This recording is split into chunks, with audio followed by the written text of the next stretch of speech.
Welcome back to Save Your Money, Save Your Teeth. It's time again for the go-to podcast where curiosity meets dentistry.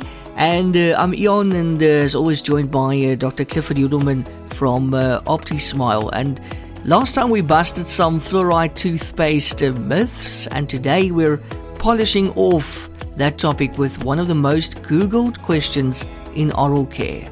Electric versus manual toothbrushes. Which one really keeps the plaque at bay without draining your wallet? Dr. Clifford Yudelman of OptiSmile is here to unpack soft versus extra soft bristles, also budget electrics versus premium smart brushes, and why technique still trumps tech. So park that brush for the next 20 minutes or so, pop in your earbuds, and let's find out where your hard-earned cash or rand should go for a healthy and a healthier, brighter smile. Dr. Yudelman, welcome back. Thank you. Thanks for that great intro. I think next week I should interview you. Oh, that's funny. Okay, so today, electric versus manual toothbrushes. I want to start by asking you, does brush choice still change plaque control and cavity risk in 2025? Most definitely. So in a nutshell, studies have shown up to 2 times better plaque removal with a correct brush for the user. Coarse bristles and heavy pressure is a no-no. They just scrape away enamel, and they can even leave plaque at the gum line, which is a double whammy. The softer, high-density or micro-tapered bristles, which you're generally going to pay more for, hug the tooth and they slip under the gum edge, and you get better plaque control, fewer cavities, and in the end, you actually spend less at the dentist. So if you weigh up the cost of 1 or 2 cavities or fillings versus a whole year supply of better quality soft bristle toothbrushes or electric toothbrush, I think you'll find that it's better to use a good brush and avoid problems. And these ordinary pharmacy manual brushes, are they still good enough? They can be if the bristles are soft and your technique is spot on, but that's a big if. If you're going for the really cheap ones, they often have a cut end nylon bristle that frays very fast and becomes harsh within weeks, if not within a few days. And most people rush the 2-minute mark. So the margin for error with a basic manual brush is very tiny. You have to really be a lot more careful. And for budget conscious patients that want a manual brush, I prefer a soft manual brush. But I always just show them, how to use it. Different dentists and hygienists have got their own preferred technique. We can actually do a whole podcast on brushing technique for a future date. The one that's most popular or most proven is called the modified Bass technique, but that's all I'm going to say about it now. I think best for someone to demo. I like a Curaprox brush that is available in some chemists now, but generally from the dentist. It's from Switzerland, and I like a manual brush, although I do use an electric, which I'll tell you about later. And I use a soft Curaprox or even an extra soft, but we'll come back to some of that shortly. So you get soft and you get extra soft bristles. Who genuinely needs the gentler option, doctor? For anyone with gum recession, which we've done podcasts about, or sensitivity, or recent whitening, or after gum surgery, I think you should go for the extra soft. Mouth breathers and dry mouth sufferers, you've got thinner enamel and less saliva, means that the extra soft is safer. Kids who have mixed dentition, meaning they got wobbly baby teeth as well as some permanent teeth, they really don't like stiff bristles. So for kids, a soft toothbrush is much better. You do have to change them more regularly. Being soft, they do the bristles do tend to spread out a bit quicker. And if you see toothbrush abrasion notches or these little sharp grooves at the gum line, that could be from grinding or bruxism, which we've done a podcast about, or what's called abfractions. but a lot of the time they're aggravated by brushing too hard with a very hard or stiff brush. It's like a double whammy again. So you should switch to an extra soft toothbrush immediately.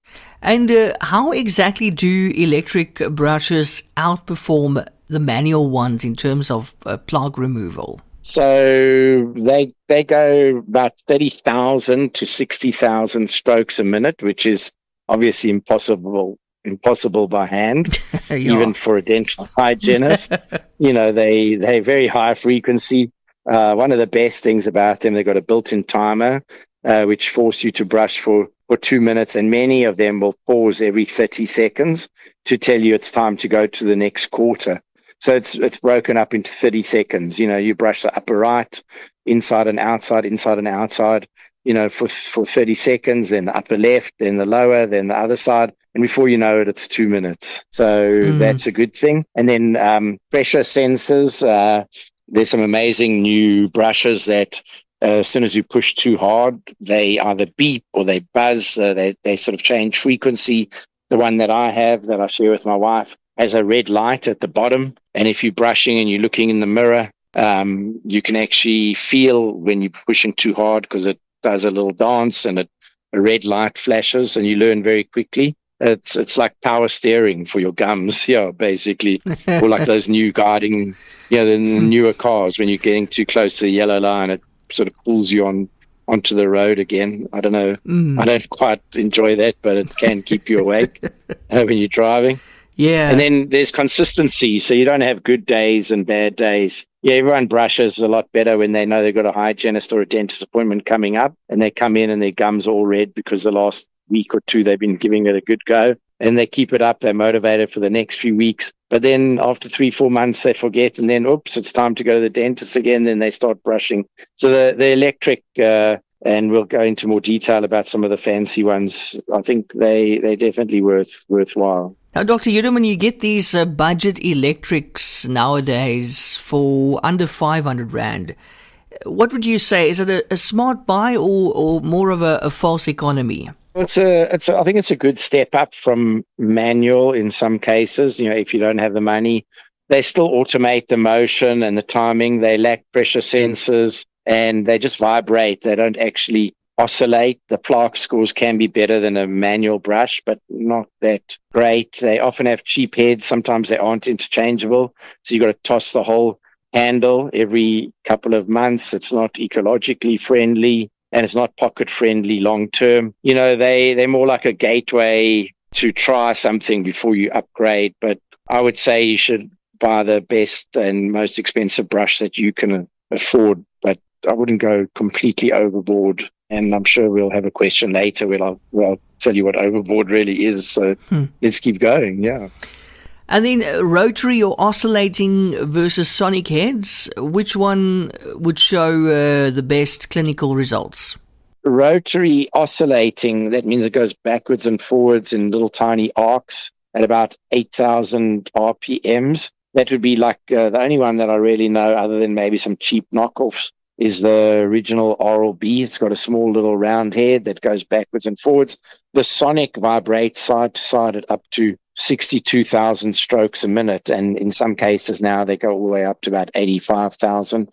And you really can feel the difference. You'd think it wouldn't make a big difference. These different analyses and studies have shown that they both beat manual brushing. The rotary, they seem to have better studies. They can show that it's a little bit better than sonics, but the sonics are better on gingivitis. So the one removes more plaque, but the other one actually makes your gums healthier.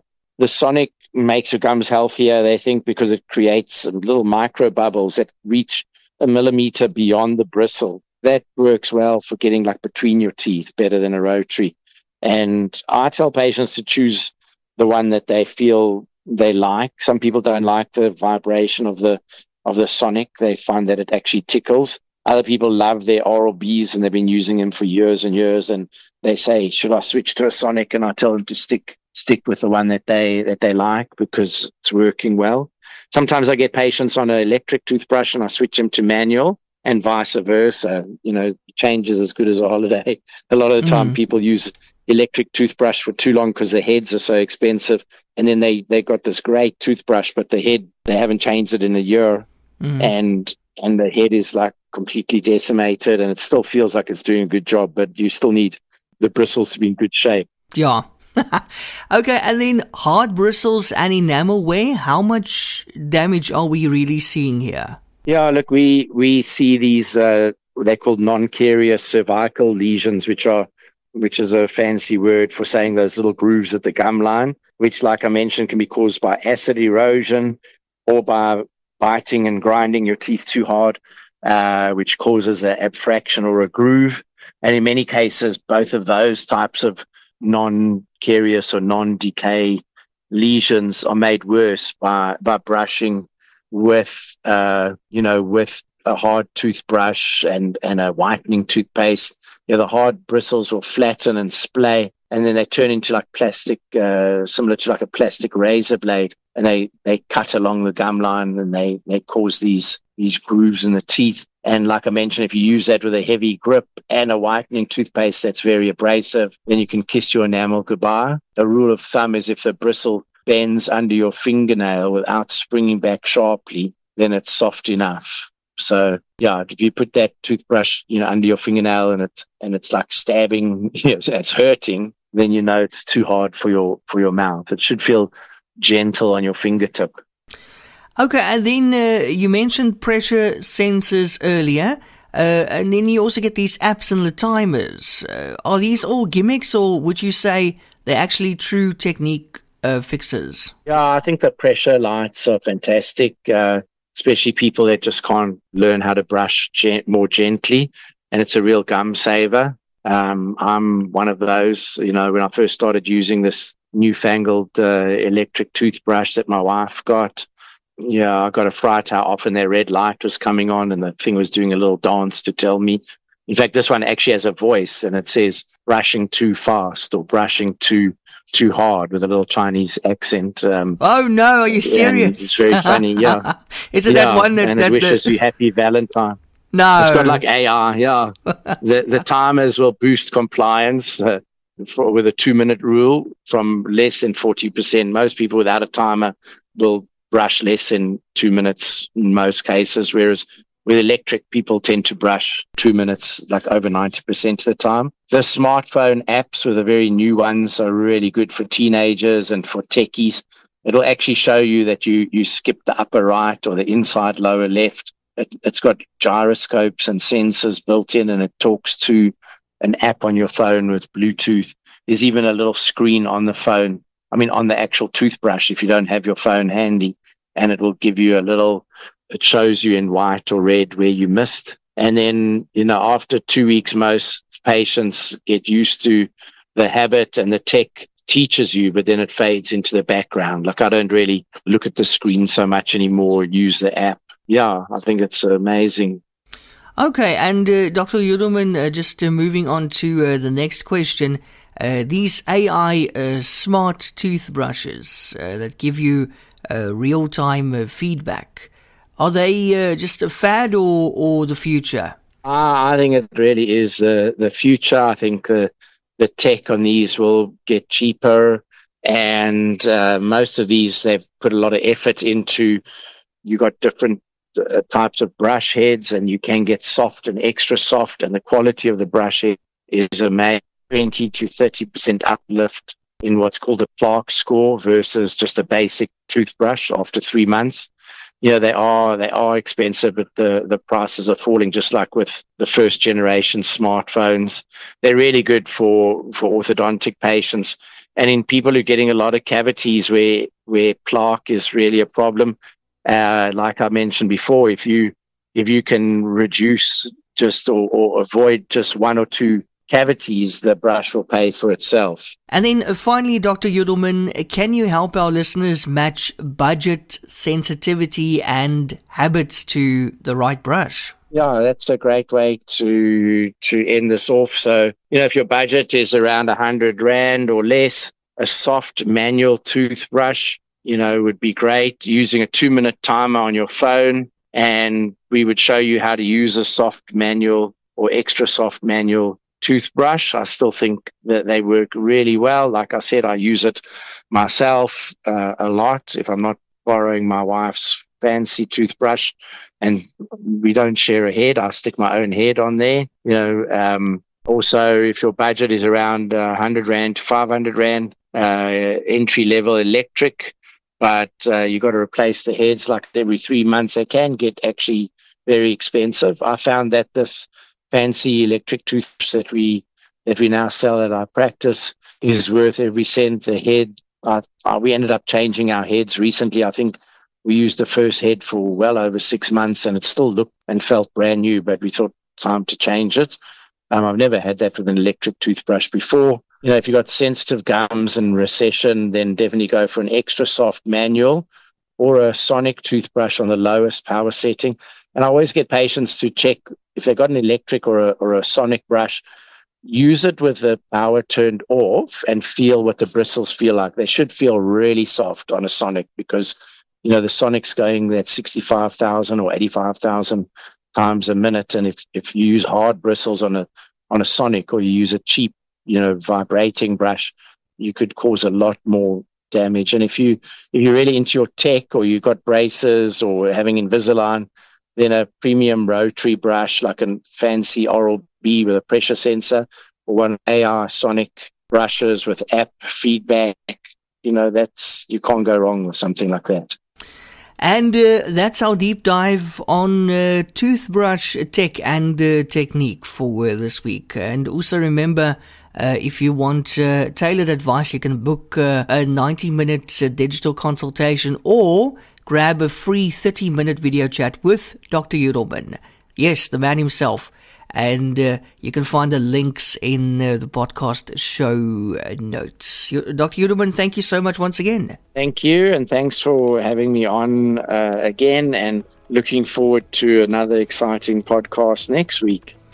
Absolutely. And also remember to our listeners, while we strive to provide valuable insights, always consult with your own dental professional for advice tailored to your personal health.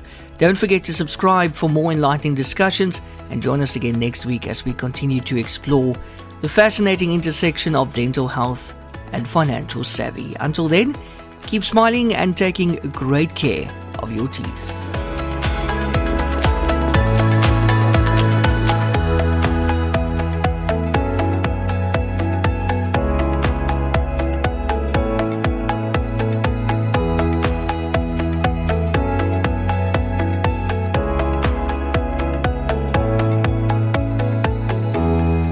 Discover the world of dental excellence with OptiSmile.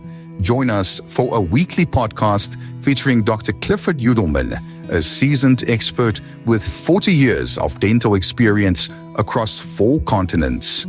Gain unique insights and expert dental advice by visiting optismile.co.za for articles that illuminate the path to optimal oral health. If you're seeking unparalleled dental care in Cape Town, get in touch with OptiSmile or book directly online on optismile.co.za. OptiSmile, where global expertise meets local care.